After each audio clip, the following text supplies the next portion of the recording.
খোঁজ শুরু করে দিল এমন একটা মেয়ের যে মাঙ্গলিক, যার বয়স 25, অঞ্জনা, অর্পিতা আর এবার অপর্ণা। আচ্ছা, আমাদের তিনজনের নামের তো প্রথম অক্ষর অ দিয়ে শুরু।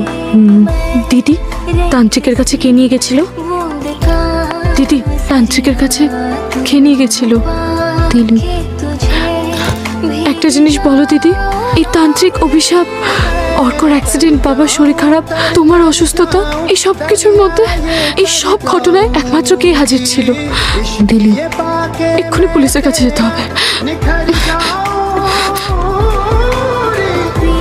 আমার মনে হয় তান্ত্রিকের ভবিষ্যৎবাণী সবকিছুর মধ্যে দিলীপদার হাত আছে। হ্যালো বাবা, ভালো করে শোনো। তোমাকে যেটা বলছি সেটা কিন্তু মাকে বলো না। এই বাড়িতে